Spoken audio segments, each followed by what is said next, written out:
नमस्ते, सदावत्सल्य मातृभूमि, जय हिंद। दोस्तों प्रोजेक्ट 75I के लिए अब सुपर कलवरी पनडुब्बी तैयार होगी। मैं आपको बता दूं कि भारत स्वदेशी पनडुब्बी निर्माण क्षमता वाले कुछ देशों में से एक बन चुका है, लेकिन भारतीय नौसेना पनडुब्बियों की कमियों से भी जूझ रही है और प्रोजेक्ट 75I का हाल तो आप देख ही रहे हैं। इस प्रोजेक्ट के तहत 6 कन्वेंशनल पनडुब्बियों का निर्माण किया जाना है, जिनमें कि एयर इंडिपेंडेंट प्रपल्सन सिस्टम यानी कि AIP तकनीक और उन्नत स्टेल्थ तकनीक और मिसाइलों के लिए वर्टिकल लॉन्च सिस्टम जैसी जो उन्नत सुविधाएं हैं वो लगाई जाएंगी।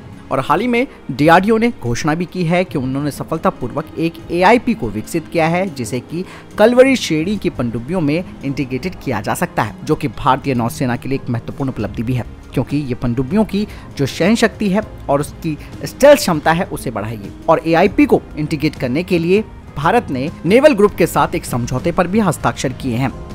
DRDO की जो AIP तकनीक है वो बिल्कुल नई तकनीक है, जो कि पनडुब्बियों को बिना सरफेसिंग के एक विस्तारित अवधि के लिए पानी के नीचे रहने की अनुमति देता है।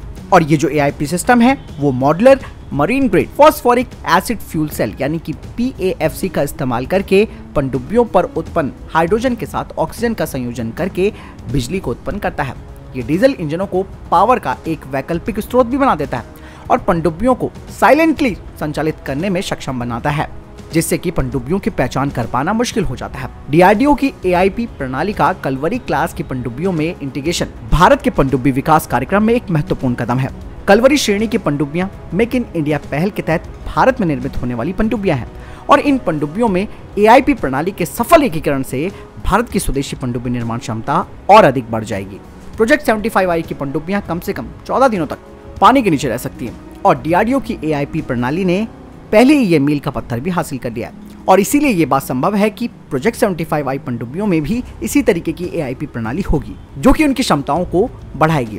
लेकिन इसके अलावा दोस्तों प्रोजेक्ट 75I प्रोग्राम में जो कंटेंडर्स हैं यानी कि दावेदार हैं, वो भारतीय नौसेना की आवश्यकताओं को पूरा कर पाने में सक्षम नहीं है, जिसमें कि advance stealth technology, vertical launch system for missile और एयर इंडिपेंडेंट प्रपल्सन सिस्टम शामिल है।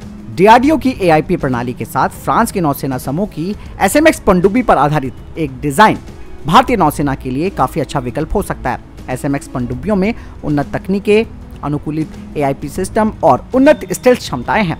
DRDO की AIP प्रणाली को इस नए डिजाइन में इंटीग्रेटेड करने से ये समाधान मिल सकता है जो भारतीय नौसेना की सभी आवश्यकताओं को पूरा कर सकता है। और प्रोजेक्ट 75I सबमरीन प्रोग्राम में जो भी बिडर है उसे कई तरीके की रिक्वायरमेंट्स को पूरा करना होगा, जिसमें कि टेक्नोलॉजिकल क्षमताएं, transfer of technology, indigenous content, cost और डिलीवरी शेड्यूल भी शामिल है। और इसीलिए दोस्तों DRDO की AIP प्रणाली के साथ फ्रांस की SMX पनडुब्बी पर आधारित एक डिजाइन भारतीय नौसेना के लिए काफी अच्छा हो सकता है। DRDO के द्वारा पनडुब्बियों के लिए AIP प्रणाली का सफल विकास भारत की स्वदेशी पनडुब्बी निर्माण क्षमता के लिए महत्वपूर्ण उपलब्धि है। कलवरी क्लास की पनडुब्बियों में इस प्रणाली का एकीकरण भारत की तकनीकी शक्ति को प्रदर्शित करता है और भारत की समुद्री सुरक्षा को मजबूत करता है। नई पनडुब्बियों में चल रहे विकास के साथ प्रोजेक्ट 75I इसमें DRDO की AIP प्रणाली का एकीकरण किया जाएगा, जो कि भारतीय नौसेना की भविष्य की पनडुब्बी आवश्यकताओं के लिए एक बेहतरीन समाधान प्रदान कर सकता है।